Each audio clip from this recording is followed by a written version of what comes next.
How are you wonderful people doing? My name is Michael, known as ThirdGenGamer, and welcome to a top 5 video. Pokemon Radical Red is a Pokemon game that has taken the world by storm. It is a hack of Pokemon Fire Red that includes Pokemon all the way through Gen 8. It has Dynamax raids, Mega Evolutions. It's a really tough game in general that really tests your Pokemon knowledge. Yet there are features that are implemented in this game that the most current games, Pokemon Sword and Shield, don't have, or certain features are not implemented as well as they should have been. This video will discuss the top 5 features of Pokemon Radical Red that should be in the mainline Pokemon games. If there's anything that I don't mention in this video from Pokemon Radical Red that you feel should be in the mainline games, be sure to leave a comment down below.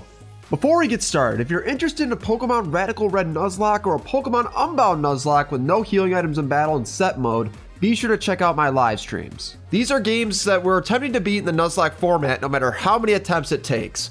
Anyways, let's get started. Number 5.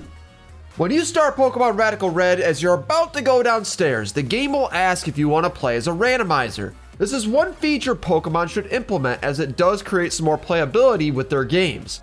As a Nuzlocker myself, I love to run randomizers from time to time to get good encounters or scary Pokemon to fight against ordinary trainers.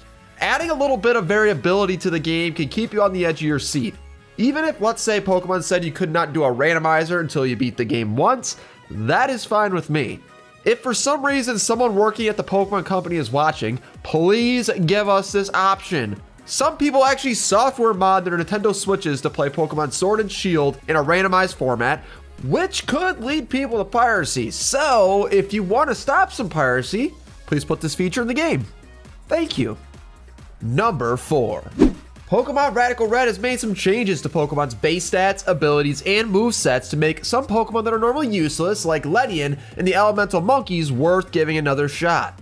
Ledian learns new moves like Power Up Punch upon evolution. Its attack base stat got increased from 35 to 90, while also losing the flying typing and becoming a bug and fighting type. The Elemental Monkeys have a new ability called Sage Power after evolving. It is essentially Guerrilla Tactics but boosts special attack instead. For example, its special attack gets powerful, but like a choice specs, it is locked into the move that first uses. While there are only 2 examples of these Pokemon changes in this video, there is a full document of all the changes to the Pokemon in this game, and it's super long. The reason why I'd want this in future Pokemon games is because this would encourage players to use more Pokemon than they ever have used before. I never would have touched a bad Pokemon like Ledian until Radical Red. Sorry to those Ledian fans out there. Number 3. In Saffron City, there's a house where you can clear effort values, or otherwise known as EVs, for your Pokemon. You can do all stats at once or choose single stats, and then choose how much you want to take away from said stat. You can access this place as soon as you beat Misty in the game and grab Cup from the captain on the SS Anne. You can even skip Surge, go through the rock tunnel, go to Celadon, get the T, go to Saffron, boom, you didn't have to battle Surge. Anyways, if you're not into competitive or you don't know what EVs are, EVs can change your stats based on the Pokemon you battle. For example, if you fight a Paras, you'll get 1 attack EV, beating 4 Paras will give you 4 attack EVs, and then that will increase your attack stat. Another example is Geodude, and you get defense EVs instead for knocking Geodudes out. You can max out your effort values at 252 each stat, but then you're limited to 510 EVs across all your stats.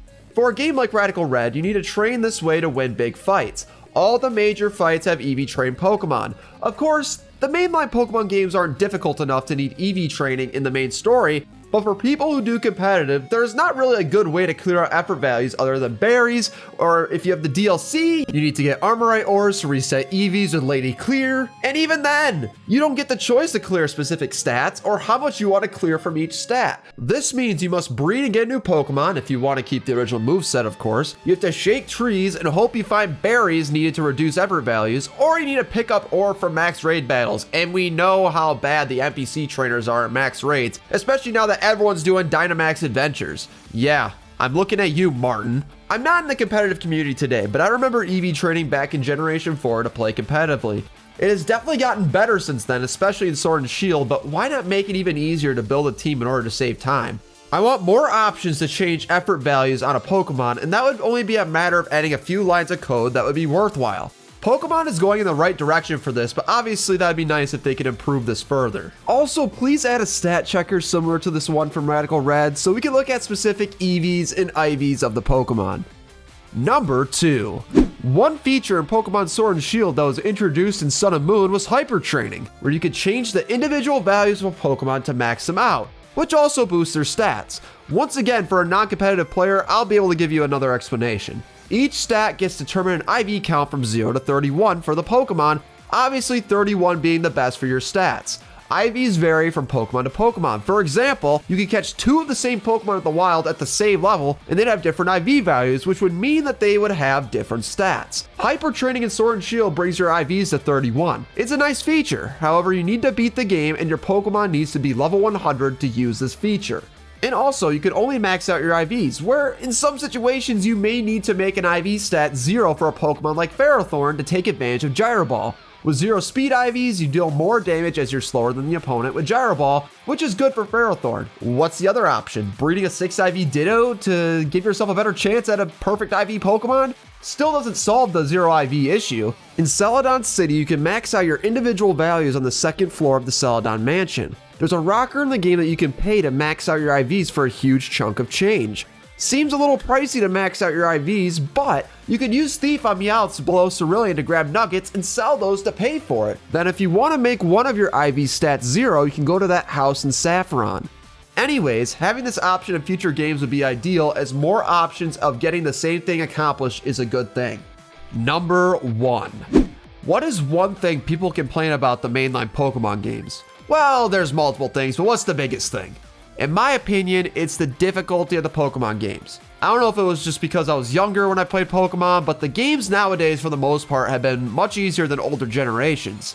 When playing tough games like Radical Red, it just makes it even more obvious that we need to have an option for a harder difficulty. I'm talking about Pokemon that are competitively trained, diverse movesets, held items that complement the Pokemon itself, set mode, which means you cannot switch out in between Pokemon, and no healing in battle. And the AI needs to be better.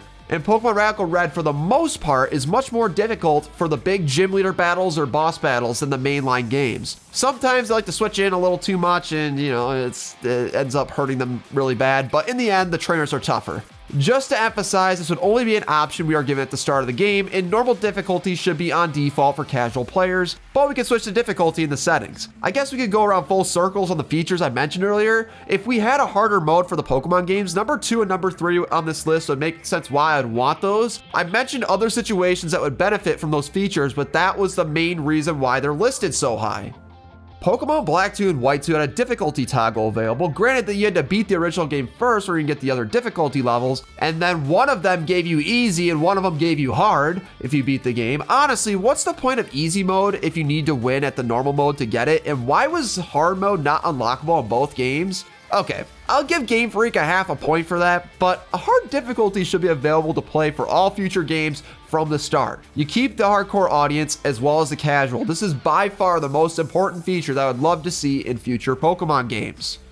I know it kind of sounds like a rant hating on the more current games, but it really isn't. I love Pokemon Sword and Shield and pretty much every other Pokemon game there is, but I'd like to see something that would appeal to both casual players and competitive players.